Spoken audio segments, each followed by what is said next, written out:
Atos dos Apóstolos, capítulo de número 2, a partir do verso 14.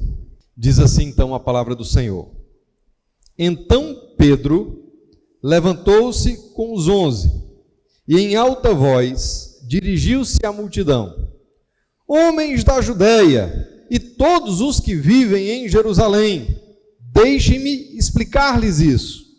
Ouçam com atenção. Estes homens não estão bêbados, como vocês supõem.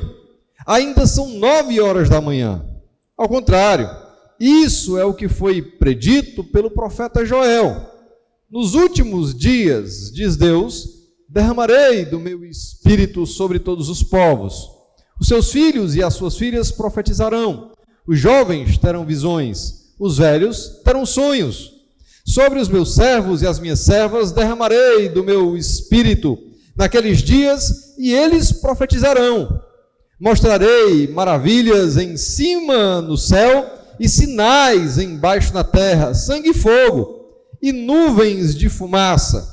O sol se tornará em trevas e a lua em sangue, antes que venha o grande e glorioso dia do Senhor. E todo aquele que invocar o nome do Senhor será salvo. Israelitas, ouçam estas palavras.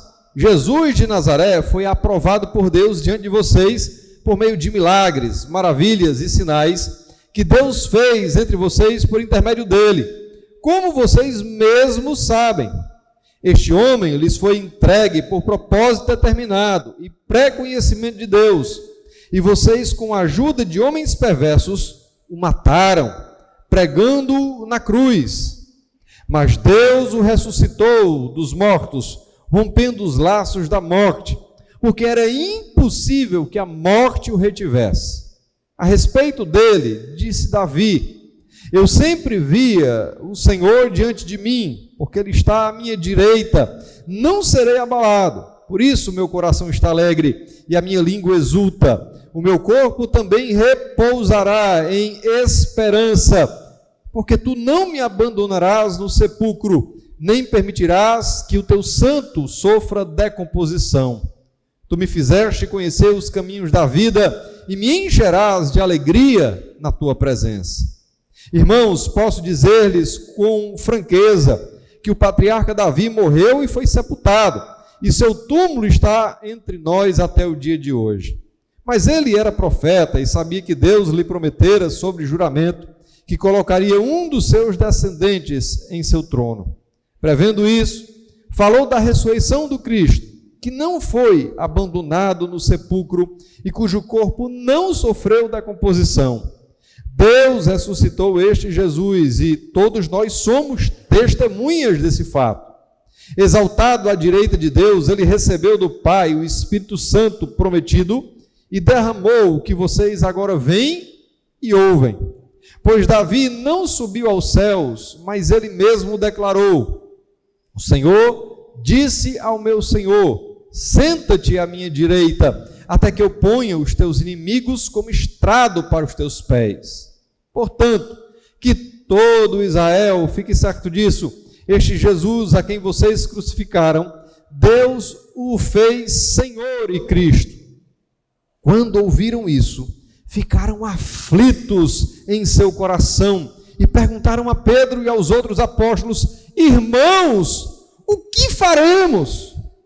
Pedro respondeu: arrependam-se e cada um de vocês seja batizado em nome de Jesus Cristo para perdão dos seus pecados e receberão o dom do Espírito Santo. Pois a promessa é para vocês, para os seus filhos e para todos os que estão longe, para todos quantos o Senhor, o nosso Deus, chamar. Com muitas outras palavras os advertia e insistia com eles: salvem-se dessa geração corrompida. Os que aceitaram a mensagem foram batizados e naquele dia houve um acréscimo de cerca de 3.000 pessoas. Vamos orar? Louvamos o teu nome, Senhor, e nos alegramos por estarmos na tua presença. E te pedimos, Pai, que a tua palavra nos traga o discernimento para que possamos entender a Tua vontade, avaliar as nossas vidas e seguirmos a caminhada do Evangelho para o louvor da Tua glória. Ajuda-nos, porque nós dependemos de Ti e nós precisamos de Ti.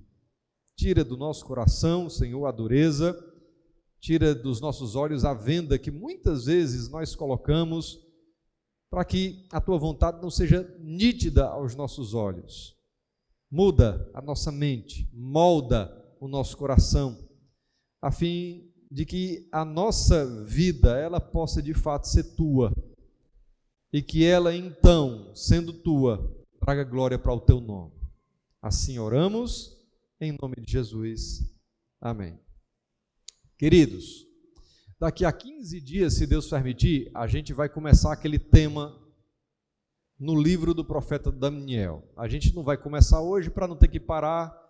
Muita gente vai estar desfalcada. Geralmente o domingo que tem carnaval, mesmo que não tenha retiro esse ano, a gente tem muito desfalque. Então a gente quer pegar e levar sem ter nenhuma paralisação. E Deus tem me incomodado muito sobre esse tema que a gente vai tratar hoje. Então preste bastante atenção. A gente lê um texto que é muito conhecido dos irmãos e um texto de fácil interpretação.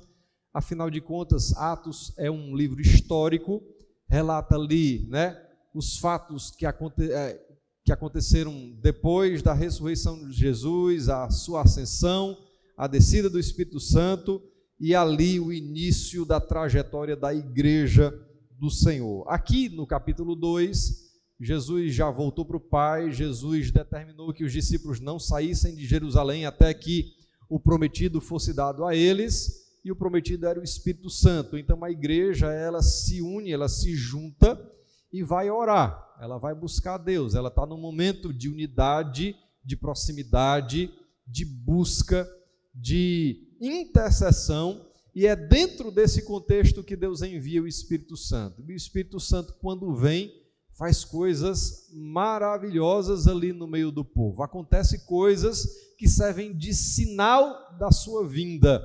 E aí os discípulos, eles são tomados pelo Espírito Santo e eles começam a falar, na língua nativa de muitas pessoas que estavam ali naquela localidade, e muitas pessoas de outras nacionalidades conseguem entender o evangelho que está sendo pregado por meio deles na sua língua nativa. Isso traz uma comoção muito grande, porque aquelas pessoas elas não sabiam falar a língua nativa daqueles povos. Entretanto, pela ação soberana de Deus, na visitação do Espírito Santo, ali há um grande momento. E outras pessoas que estão vendo tudo aquilo, que não estão entendendo o que está acontecendo, olham para os discípulos que estão sendo então visitados pelo Espírito Santo e usados por Deus com esse sinal, e dizem: esse povo está doido, esse povo está embriagado. E aí Pedro, levantado por Deus, inspirado pelo Espírito Santo, ele vai então fazer a primeira grande pregação. E aqui a gente tem uma aula do uso do Antigo Testamento no Novo Testamento. Aqui a gente vê que Pedro está diante dos judeus e está falando aos judeus. Pedro, ele pega então aquilo que foi dito no Antigo Testamento acerca daquele que viria e que foi cumprido por meio de Jesus, e mostra para todo o povo que estava ali, que conhecia a lei e os profetas, que o profeta Joel e que até o rei Davi tinham dito coisas que foram cumpridas por meio de Cristo Jesus. A gente vai ver a partir de agora, de Atos dos Apóstolos até as cartas, muito do uso do Antigo Testamento para embasar aquilo que Cristo fez e quem ele era. E aqui fica claro. Pedro, então, ele evoca a autoridade profética do profeta Joel, ele lembra das profecias que foram preditas antigamente, e aí ele traz o contexto. É Cristo. É Cristo. Só que, diferentemente das pregações que nós vemos hoje, muito comuns, de autoajuda, né, aquelas pregações de coach, aquelas pregações engraçadas, motivacionais, aquelas pregações, né, que falam muito daquilo que a gente quer ouvir, daquilo que a gente deseja ouvir. Pedro está falando da parte de Deus, inspirado pelo Espírito Santo, então ele vai mostrar para aqueles que estão ali atônitos, achando que os discípulos estavam embriagados, que aquilo não era embriaguez, que aquilo ali era a ação do Espírito Santo, e que eles eram testemunhas oculares de um fato que foi predito e esperado por todo o Antigo Testamento. Eles eram privilegiados, porque naquele momento eles estavam vendo, eles são testemunhas da ação de Deus na história. Aquilo que foi predito no passado foi cumprido em Cristo, e o Espírito Santo faz parte, então,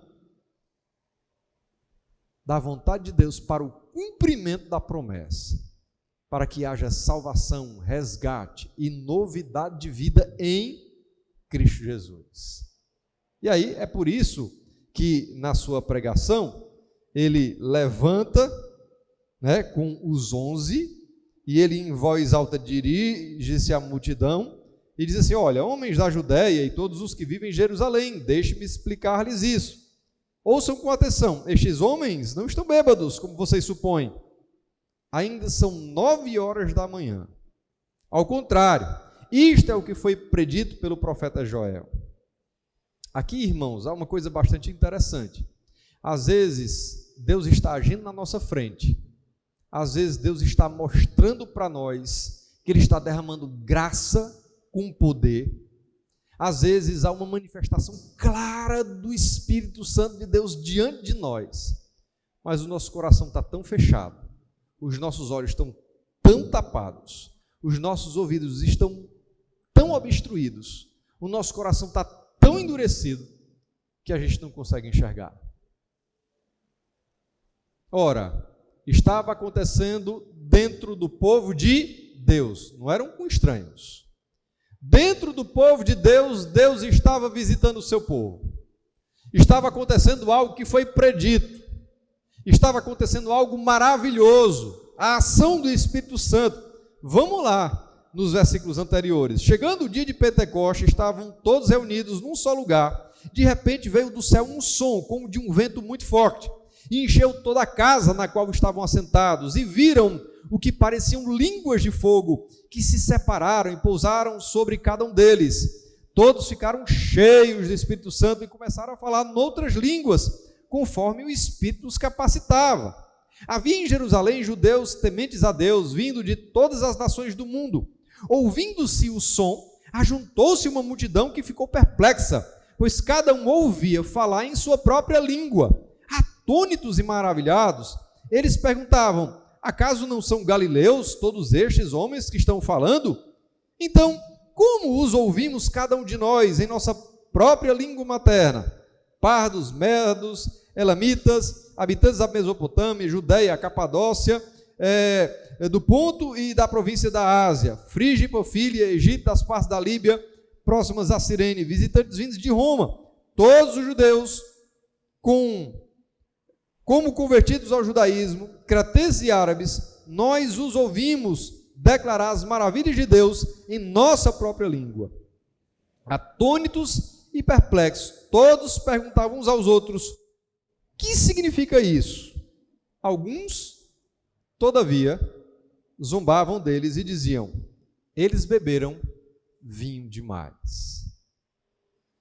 O povo de Deus, que recebeu a lei, o povo de Deus que esperava o prometido, o povo de Deus que deveria ter o discernimento claro das ações de Deus na história, não conseguiu enxergar a ação do Espírito Santo.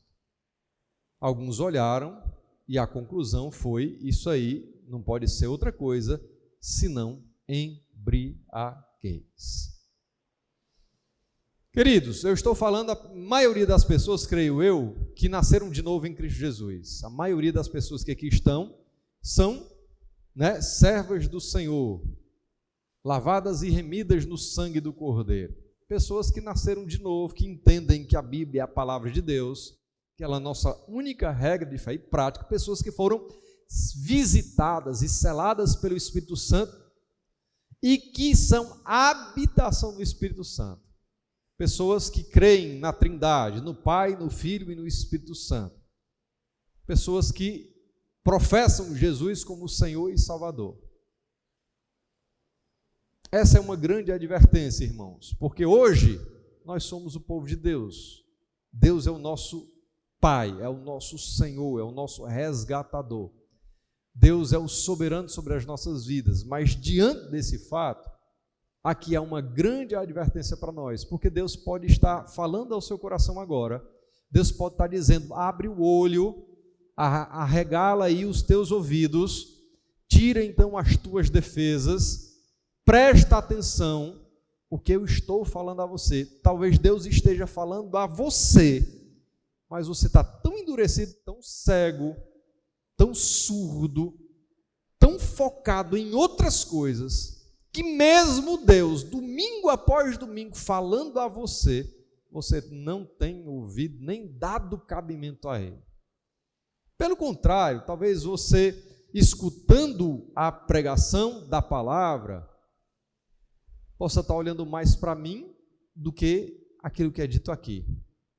Pode estar olhando mais para outras coisas do que aquilo que está sendo dito aqui. E esse é um grande problema do povo de Deus. Se você ler a Bíblia de Gênesis, Apocalipse, você vai ver que muitas vezes Deus estava se esforçando para mostrar ao povo a verdade, mas o povo tinha um coração tão endurecido, o povo era tão difícil, que ele teve que mandar um profeta, e às vezes o próprio povo matava o profeta, e ele teve que levantar outro, e às vezes o povo judiava do profeta e não ouvia o profeta, e Deus teve que mandar outro. Aqui está acontecendo algo que é divisor da história, como também foi o nascimento e a morte do Senhor. A visitação do Espírito Santo de Deus, porque Deus habitava, Deus ele era referido no templo de Jerusalém, mas em Cristo Jesus, no reino inaugurado por Jesus, na nova aliança, o Espírito Santo, ele faz parte de nós, ele habita em nós, ele nos cela, ele testifica ao nosso próprio espírito que nós somos filhos de Deus. Ele é aquele que nos auxilia nas nossas lutas, que nos capacita a viver segundo a vontade de Deus. É Ele que nos inclina para amar Deus, para obedecê-lo, para temê-lo, para servi-lo. É Ele. É Ele que intercede por nós com gemidos inexprimíveis quando nós mesmos não conseguimos orar ou nós não sabemos orar. É Ele. Aqui, a grande visitação do Espírito Santo. Deus está dizendo, chegou a hora do reino ser implantado. E o Espírito Santo era a marca visível de que esse momento tinha chegado. A relação do Espírito Santo com o povo de Deus vai ser totalmente diferente a partir de agora. No Antigo Testamento, recebia o Espírito Santo quem tinha uma capacitação especial. Recebia o Espírito Santo quem tinha uma capacitação especial. Se você ler lá o Pentateuco, você vai ver que quando Deus quis construir o tabernáculo, tinha lá a galera que era, os especialistas, os artífices da madeira, dos metais preciosos, e de outras coisas, mas Deus dá a eles o Espírito Santo para que eles façam a vontade de Deus e tenham a capacidade de fazê-lo da forma que Deus quer. Vocês vão ver que todos os profetas, quando eles eram ungidos, eles recebiam o Espírito Santo de Deus. Vocês vão ver que os reis, vocês vão ver que toda a capacitação especial era movida pelo Espírito Santo, mas o Espírito Santo não habitava no povo. Agora o Espírito Santo habita no povo. Agora não é mais nesse templo, não é no monte, não é em Jerusalém. Agora, todo adorador que o adora em espírito e em verdade pode fazê-lo em qualquer lugar, porque onde nós vamos, Deus vai conosco, Deus está em nós, Deus habita em nós. É por isso que você tem que cuidar de você, porque o Espírito Santo de Deus habita em você. Você é templo, você é habitação de Deus. Então, a primeira coisa que chama a nossa atenção é essa, irmãos. Deus pode estar falando a você, Deus pode estar visitando você, Deus pode estar lhe alertando, lhe consolando, Deus pode estar querendo mostrar a você as coisas que Ele tem para você, mas você está tão focado, tão preocupado, tão direcionado para outras questões, que você não se entrega a Deus, que você não escuta. Isso não é para mim, isso é para fulano de tal. Ah, pastor, de novo com isso aí.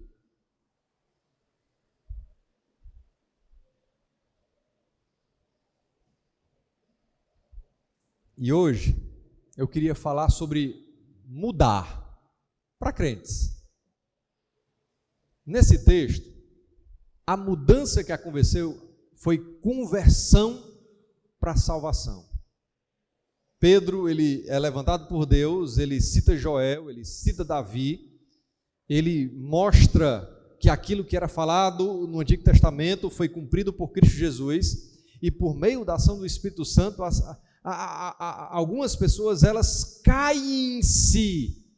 É o arrependimento para a vida, é o arrependimento para a salvação. Olha a sequência lá do texto. Verso 37. Verso 36, quando ele está concluindo a pregação. Portanto, que todo Israel fique certo disso, esse Jesus, a quem vocês crucificaram, Deus o fez Senhor e Cristo. Verso 37, quando ouviram isso, ficaram aflitos em seu coração. E perguntaram a Pedro e aos outros apóstolos: irmãos, que faremos? Depois da pregação, o Espírito Santo atuou no coração deles e a venda caiu, e eles entenderam, eles discerniram que eles estão em grande pecado. Eles ficaram aflitos, desesperados. Se isso é verdade, então nós estamos perdidos. O que faremos? Essa, irmãos, é uma das grandes perguntas que todo cristão deve fazer diariamente. Porque parece-me que muitos crentes, depois da conversão, se esquecem que tem que viver uma vida em comunhão com Deus. Depois da conversão, se esquecem que a santificação é um processo de vida.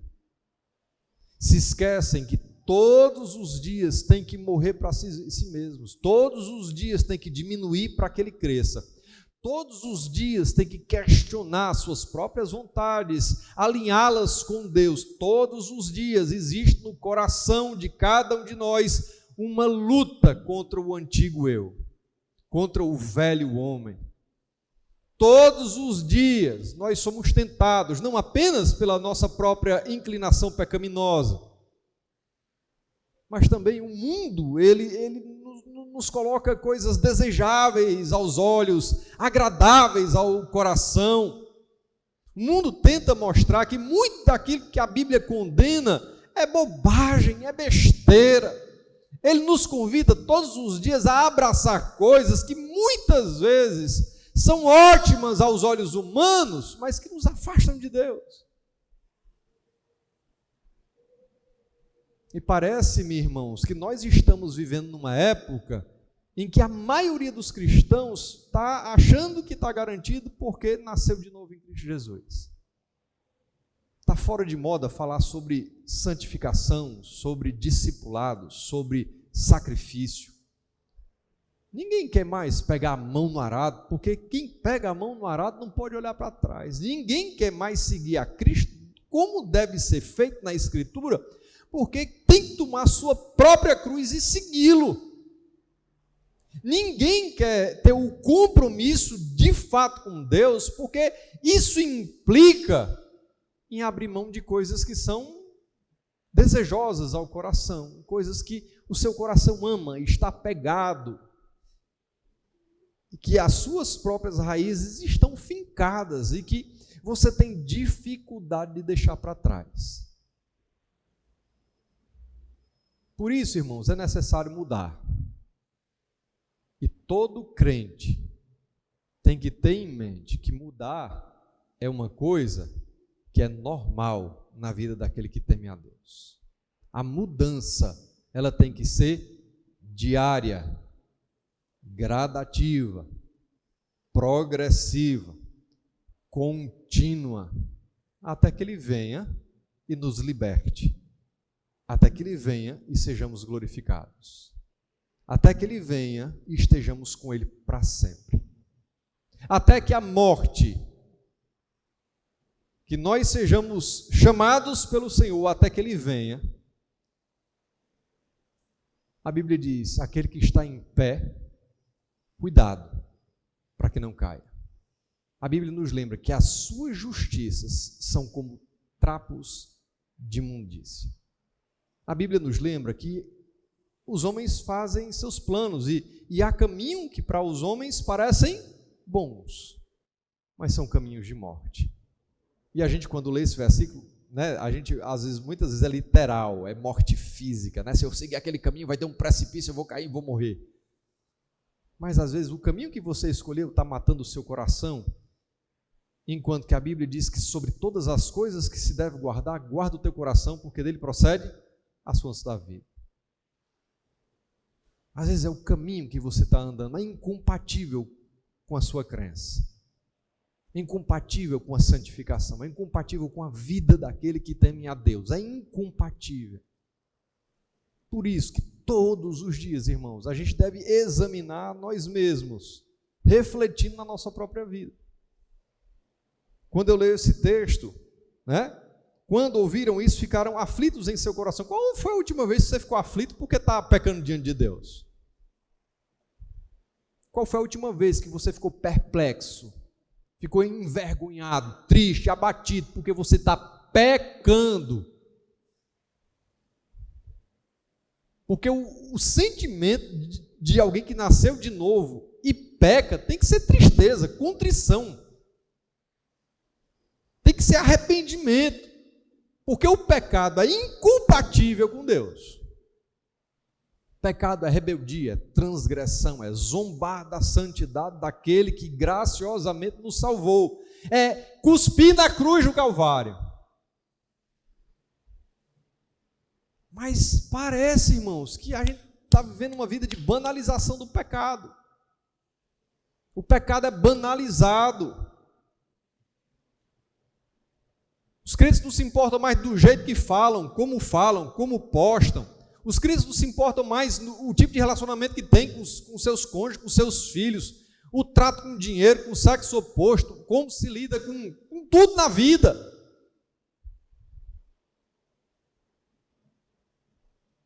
Pecado é coisa séria, irmãos. O salário do pecado é a morte, o pecado traz separação, o pecado traz condenação, o pecado traz o juízo de Deus, a ira de Deus. Você pode estar ganhando por conta do pecado que você mantém, coisas que você gosta, mas você não vê a escravidão do seu próprio coração, como você se submete a esses desejos e como isso afasta você de Deus. Portanto, todo Israel fique certo disso, este Jesus a quem vocês crucificaram, Deus o fez Senhor e Cristo. Quando ouviram isso, ficaram aflitos em seu coração.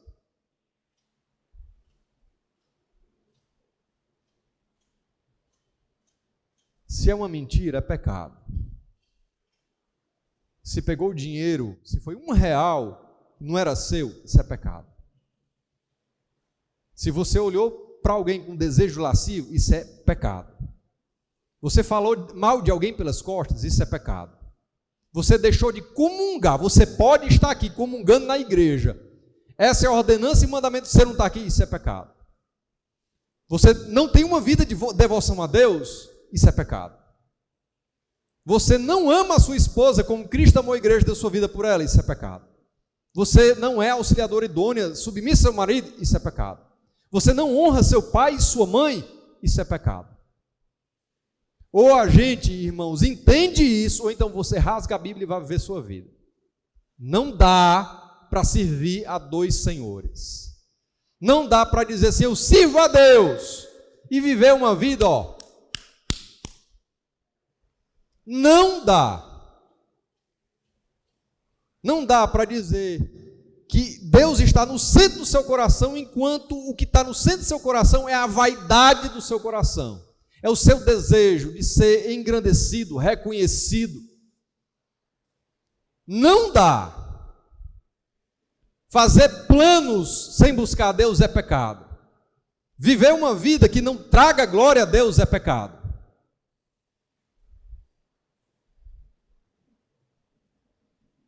Continuar no pecado é pecado. Aí eu leio esse texto e eu sinto vergonha, irmãos. Porque eu tenho que sondar a mim mesmo, eu tenho que ver o meu próprio coração, eu tenho que avaliar o meu próprio caminho, as minhas escolhas, a minha conduta. Eu me entristeço quando eu peco. Deus é tão bom, que a Bíblia diz que tem uma tristeza boa que a gente tem que ter. Porque a tristeza de Deus conduz o quê? Ao arrependimento. Olha, né? Pastor, ore para mim para eu ficar feliz, ore para mim para eu ficar alegre, ore para mim para eu encher o bolso de dinheiro. Vou orar para você, para que Deus traga tristeza que conduz ao arrependimento. Porque o resto, Deus acrescenta. O mais Ele fará. Entrega o teu caminho ao Senhor, confia nele, o mais Ele fará. Buscar em primeiro lugar o reino de Deus e a sua justiça, e todas as demais coisas vos serão acrescentadas. Mas a nossa oração tem que ser: Senhor, tira de nós o coração endurecido, a venda dos nossos olhos, a surdez dos nossos ouvidos, tira de nós. Nos traz abatimento, contrição, tristeza, que traga arrependimento. Às vezes a gente é visitado pelo dia mau. O dia mau chega, cai uma bomba na vida da gente, tudo muda.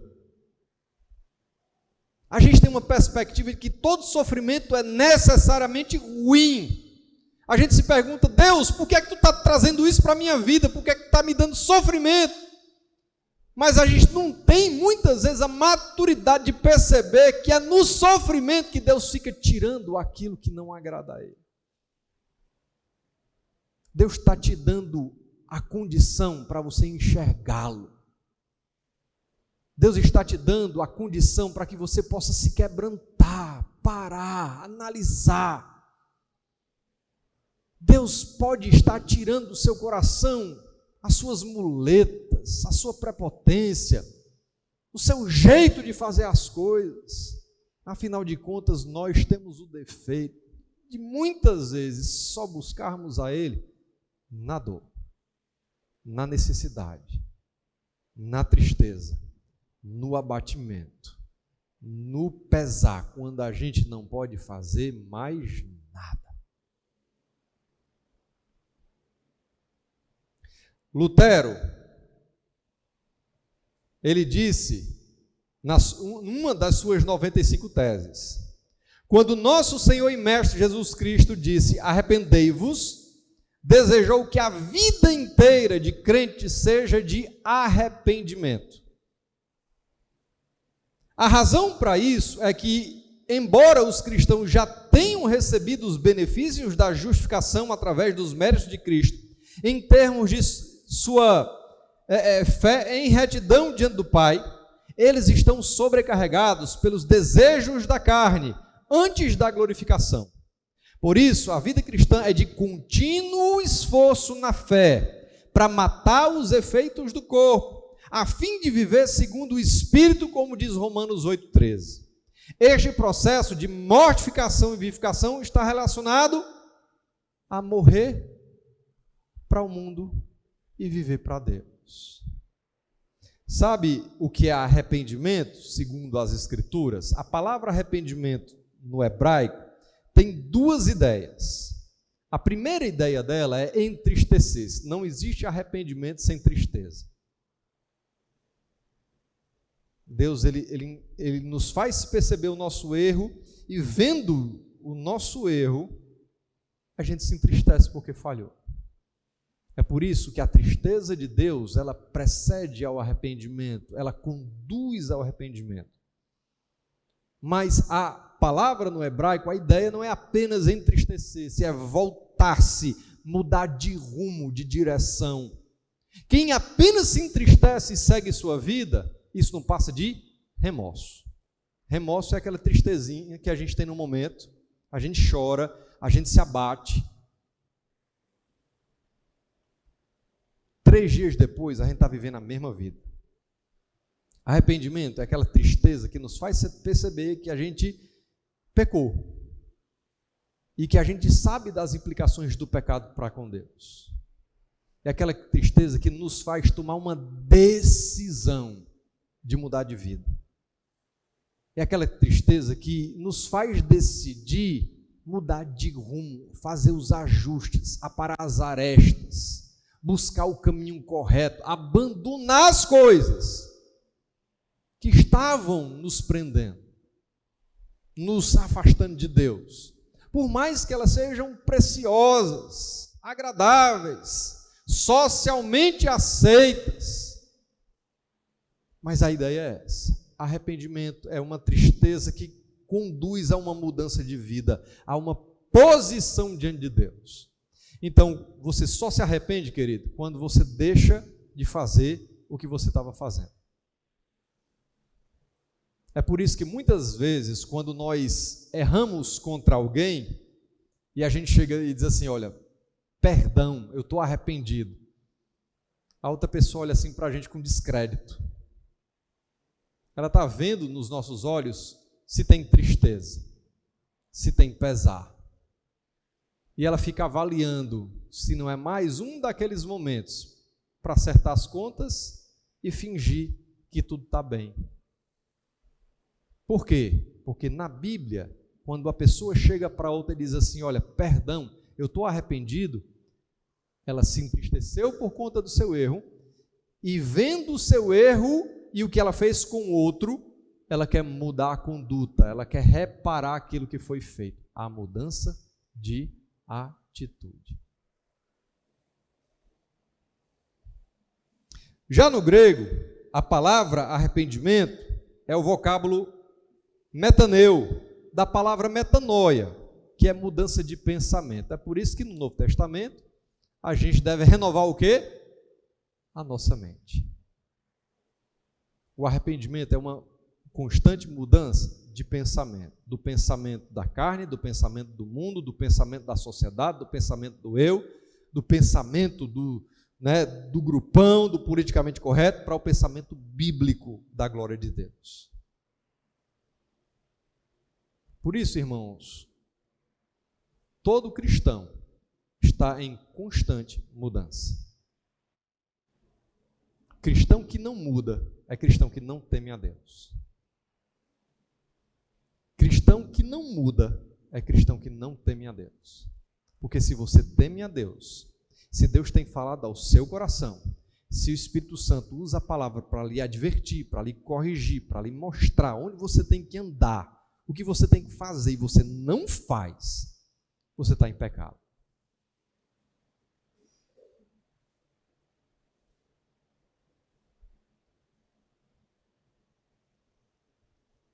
Às vezes nós pais caímos na tentação de sermos duros demais com os nossos filhos. Ou a gente, marido, ser duros demais com as nossas esposas. Ou a gente, cidadão, ser duro demais com o outro cidadão. Mas quando a gente lembra disso, querido, a gente olha para nós: vixe, estou reclamando de novo, que ela está fazendo de novo aquilo que eu disse para não fazer. Mas não é o que eu faço todo dia. Não é o que eu faço todo dia. Eu não sou um rebelde que precisa da graça de Deus todos os dias. Deus tem que me lembrar da sua vontade todos os dias. Ele tem que me corrigir. Todos os dias Ele tem que me trazer para o chão. Todos os dias Ele tem que me confrontar, porque senão eu vivo do jeito que eu quero. Examine-se, pois, a si mesmo. Não é isso que diz o texto na hora da gente participar da ceia? Uma pessoa arrependida decide viver uma nova vida, pois compreende que não estava agindo corretamente, ou estava em uma direção errada. Uma pessoa arrependida decide viver uma nova vida. Uma pessoa arrependida decide viver uma nova vida. É isso que uma pessoa arrependida faz. Pois ela compreendeu, ela entendeu que não estava agindo corretamente ou estava numa direção errada. É por isso que a Bíblia mostra: arrependei-vos, pois, e convertei-vos, para que sejam apagados os vossos pecados, e venham assim os tempos do refrigério pela presença do Senhor, e envie Ele a Jesus Cristo, que já dantes vos foi pregado. Atos 3, 19 e 20, texto que a gente leu na nossa devocional. Arrependimento é isso. Arrependimento genuíno vai além de uma comoção. Você escutou uma música, você viu um filme, leu um livro, a partir de hoje vai ser tudo diferente. Você está lá, um pedaço da série, aí Deus está usando uma série secular para mostrar a você o seu erro. A série é o seu Natan. Naquele momento você consegue ver o seu retrato lá, você é confrontado, aí os olhos começam a chorar. Aí você baixa a cabeça: miserável homem que sou. Mas passou aquele momento, entrou na ação, você desligou, já se esqueceu. Você, chorei, mas eu gosto disso aqui mesmo. Eu quero isso aqui mesmo, esse negócio aí. Eu sei, Senhor, eu sei. Eu sei, Senhor, como devia ser. Se você pegar o discurso do movimento homossexual, do movimento feminista, desses discursos, dessas narrativas, todos eles minimizam uma coisa chamada pecado. Todos eles querem viver do seu próprio jeito, da sua maneira. Só você, cristão, que não é permitido viver da sua maneira. Porque a maneira do cristão, teoricamente, é a maneira da Escritura.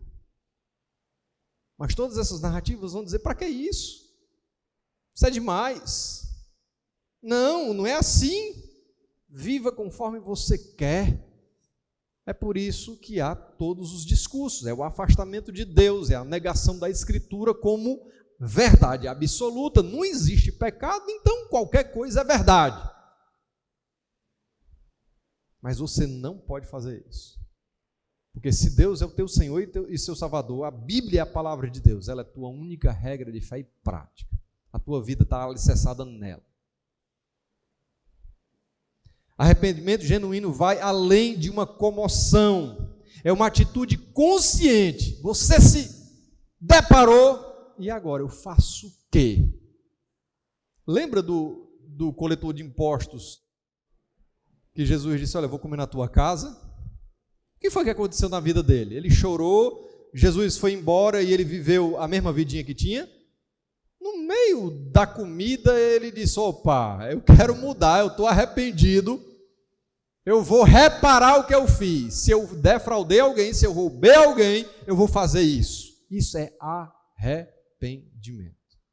É mudar de vida, é mudar de rumo, é mudar de direção. Todos os dias tua esposa está reclamando da mesma coisa. Abra a Bíblia. O que ela está falando procede. A Bíblia confronta essa sua atitude que ela não está gostando. Então, querido, só tem um caminho diante de Deus, só tem um caminho diante da esposa: arrependimento, pedido de perdão, mudança de vida. Isso se aplica a qualquer coisa da vida. Qualquer coisa da vida. Amém? Às vezes a gente está tão focado no pecado do outro, no erro do outro, que a gente não vê o nosso, ou então a gente já está pecando, querendo trucidar, fumar. Se eu fosse Deus, Deus é muito bonzinho. Se eu fosse Deus, era morreu. Não, aquele ali merece morrer não. Vou botar ali em cima de um mármore do sol quente de meio-dia do deserto do Saara. Ainda bem que a gente não tem esse poder, irmãos. Olhe para você, querido. Olhe para você. A vida está muito boa, está tudo no lugar, está tudo certinho. Olhe mais ainda, irmão. Porque quando está tudo muito... Lá em casa é assim, eu sou assim, não sei você. Quando está dando tudo certo, eu paro. Epa. Espera aí, Jesus, deixa eu avaliar minha vida. Deixa eu ver aqui se não é uma cenoura do cão para eu me acomodar. Deixa eu ver aqui se não é um caminho assim fácil demais que eu escolhi. Porque eu tenho aprendido na vida que a coisa não é fácil. Fácil é para os outros, para mim não. Fácil é para os outros. Quando está tudo se encaixando, tudo... Espera aí, pai, deixa eu ver como é que foi meu dia, minha semana, como é que está minha família. Espera aí. Vou atrás. Por quê, irmãos? Porque vai ser percebido aquele que ama Jesus. Deus vai mandar algumas coisas para a gente estar perto dele, para tirar de nós aquilo que não agrada. A gente aprende assim um com o outro. Às vezes a gente tem uma desavença com alguém para a gente crescer mais com Deus quando há o arrependimento genuíno. Vocês sabem que eu amo aquele rapaz ali de cabeça branca chamado Abraão, não sabe? Abraão e eu, nós tivemos uma conversa, sentada ali atrás, quando esse templo ainda era metade. Essa conversa, acho que tem uns 18 anos. Depois daquele dia, ele se tornou meu irmão, eu me tornei irmão dele. Irmão de verdade. Aquele dia, a gente olhou um no olho do outro. Ele disse o que ele tinha para dizer, eu disse o que eu tinha para dizer. A gente se tornou família. Ele está ali, 18 anos atrás. É assim, irmãos. Às vezes a gente, Espera aí, a gente é crente. Eita, errei aqui, beleza, vamos seguir. A gente segue junto.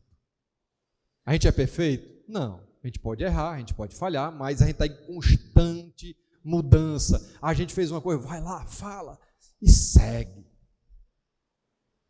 Ninguém é perfeito, mas nós somos chamados para caminhar essa caminhada da luta, da mudança, da perseverança. Arrependimento genuíno não é uma tristeza para sensibilizar quem está perto de você, mas um abatimento verdadeiro diante de Deus. Esse é o primeiro passo para seguir a caminhada cristã. Você reconhece o pecado e você muda o seu comportamento. Reconhece o pecado e muda o comportamento. Reconhece o pecado e muda o comportamento. Aí, irmãos, quando isso acontece, você abre o seu coração para ter uma disposição para viver uma vida correta. Vou viver desse jeito para Deus. Meu foco é esse. Aí você começa a enxergar os laços que o diabo bota na vida, as arapucas. Você começa a enxergar que nem tudo que reluz é ouro. Você começa a avaliar se aquela coisa que é boa demais é boa para você, em Cristo Jesus. Você começa a perceber que muitas vezes mais é menos. Ou para ter o que Deus quer, você vai ter que abrir mão de alguma coisa. Você vai perceber que nem todo lugar que o mundo coloca como a montanha que você deve subir, é a montanha que você deve subir. Você vai perceber que muitas vezes você vai perder oportunidades, se afastar de determinadas pessoas, determinados ciclos, determinados meios, porque não é para você. E você vai ficar feliz, porque vai entender que ao invés de perder, você vai estar ganhando. Ao invés de diminuir, socialmente, você vai estar sendo agradável a Deus. E você vai estar em paz consigo mesmo, bem com você mesmo. Porque não é o que os outros pensam de você que importa, apesar de que isso tem uma certa importância. Você está em paz consigo mesmo porque você está bem diante de Deus. Em paz me deito e logo adormeço, porque só o Senhor me faz repousar em segurança. Ai, Senhor, você está bem com Deus. Mesmo perdendo, mesmo não estando lá, mesmo não tendo reconhecimento, mesmo não tendo o salário que queria ter, você está bem com Deus. Por quê? Porque você abriu mão daquilo, porque você percebeu que tem que cuidar dos seus filhos, que seus filhos estão dentro de uma guerra, que o mundo está tentando cooptar o coração deles. Você percebeu que você tem que ser o pastor da sua esposa, o sacerdote do seu lar, e para isso tem que ter presença, tem que ter tempo, tem que ter sacrifício. O foco é outro. Você podia fazer hora extra, mas você avalia. A hora extra vai ser bom financeiramente, mas vai trazer prejuízo para a família, porque eu vou estar fora. O que é que vale mais? É aquele negócio, irmãos, é você e Deus. Não tem receita de bolo. Mas é aquela disposição de viver a vida correta, de forma correta. É viver sem culpa, sem máscara. Como é que você está? Estou bem. Será se ele sabia alguma coisa? Será se ele viu? Eita pau! Será se alguém viu? Será que... Ai, meu Pai do céu! Porque quem vive no pecado gasta muito mais tempo e muito mais esforço para tapar as brechas para ninguém ver. Quem vive no pecado se esforça demais para mostrar para os outros que não é pecador. Enquanto que alguém que sabe quem é diante de Deus diz assim, sem nenhuma cerimônia: sou pecador. Ou como Paulo, sou o pior dos pecadores. Aí você entende 2 Coríntios, quando Paulo diz, olha, eu sou fariseu, eu sou judeu, fariseu de fariseu, instruído aos pés de Gamaliel, circuncidado ao 8º dia, blá blá blá blá blá blá blá blá blá blá blá. Mas depois de Cristo, considero tudo isso como perda. Você vai entender quando Paulo disse assim, olha, o meu viver é Cristo, morrer é lucro. Você vai entender o que Paulo quis dizer, sou imitador de Cristo. Olha Timóteo, sede meu imitador como eu sou de Cristo.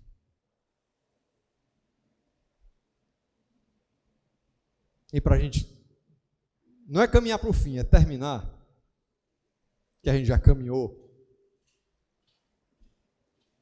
É necessário ter em mente que arrepender-se não é um evento qualquer. É um evento gradual, é um processo gradual e Deus sabe disso.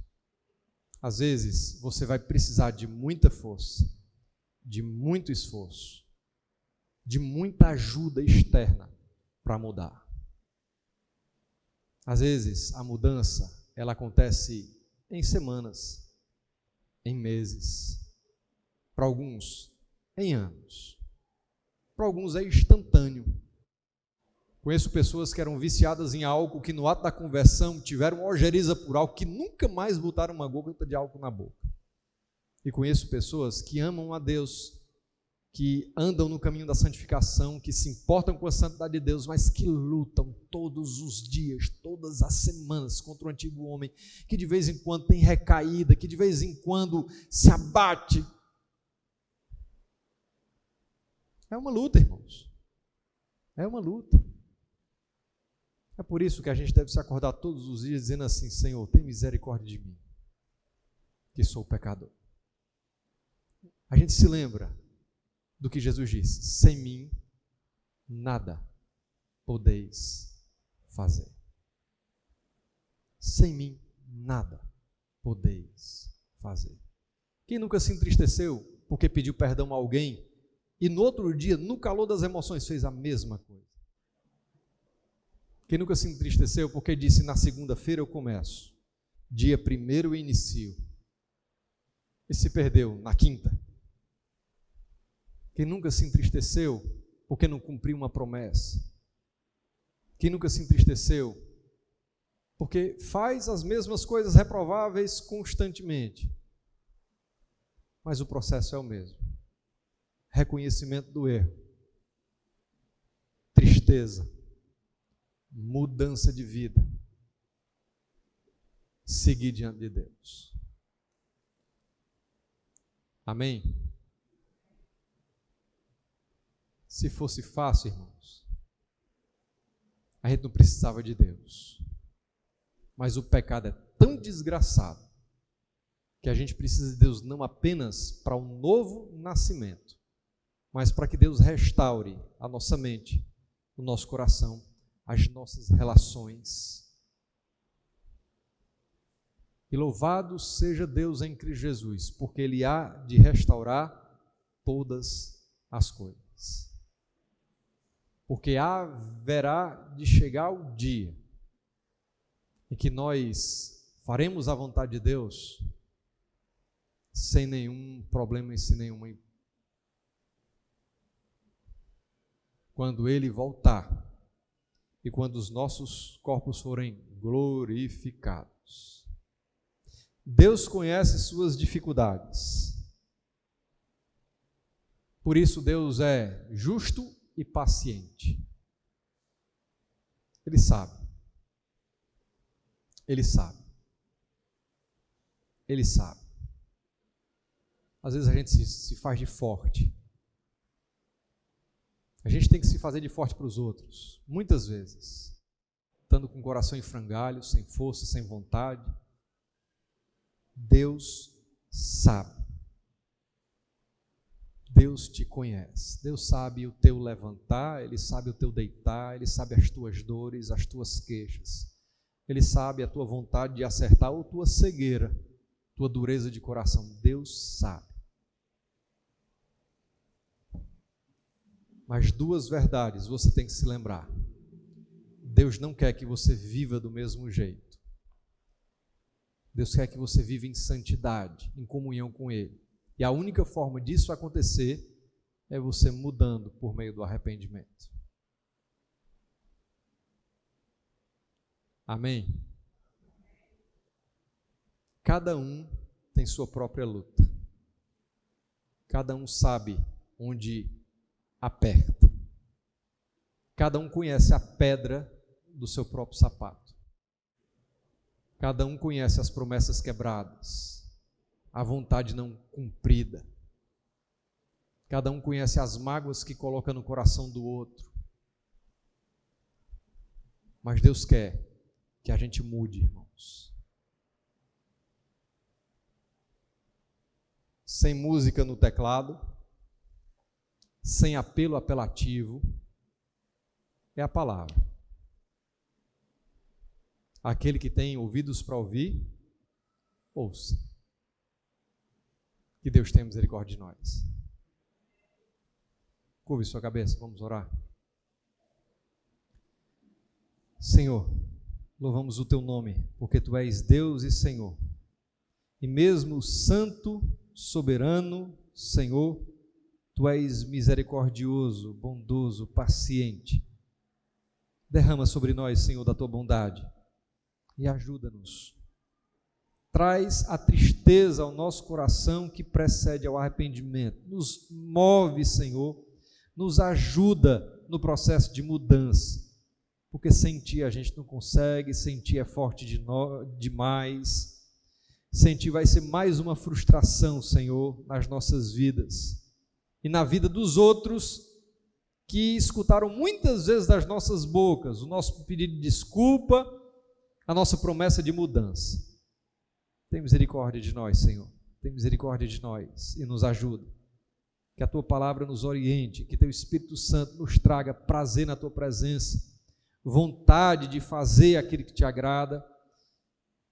Nos ajuda, Senhor, para que mesmo quando o nosso coração não deseje, mesmo quando a gente não tenha vontade, a gente se curve para orar, para ler a Bíblia, para Te buscar, para confessar os nossos erros e nos ajuda, Senhor, a abandoná-los. Nos ajuda a criarmos novos hábitos, uma nova estrutura de vida, novas escolhas, novas rotinas, novas práticas, novas falas, para que Tu sejas encontrado, reconhecida e glorificada em nós. Ajuda a cada um de nós, do mais novo ao mais velho, do menor ao maior. Aviva essa igreja, Senhor, que te ama. Aviva essa igreja, Senhor, que teme a Ti e que busca a Tua palavra. Aviva esse povo, Senhor, cheio de dons, de talentos, para que Te sirvam com alegria, para que se doem na causa. Aviva, Senhor, os maridos, as esposas, os pais, as mães, os filhos. Aviva, Senhor, as crianças, os pré-adolescentes, os adolescentes, os jovens, os adultos, os idosos. Aviva a cada um de nós, para que andemos segundo a Tua vontade, glorifiquemos o Teu nome, e para que por meio de nós esse bairro Te conheça, Te reconheça. Em nome de Jesus, amém.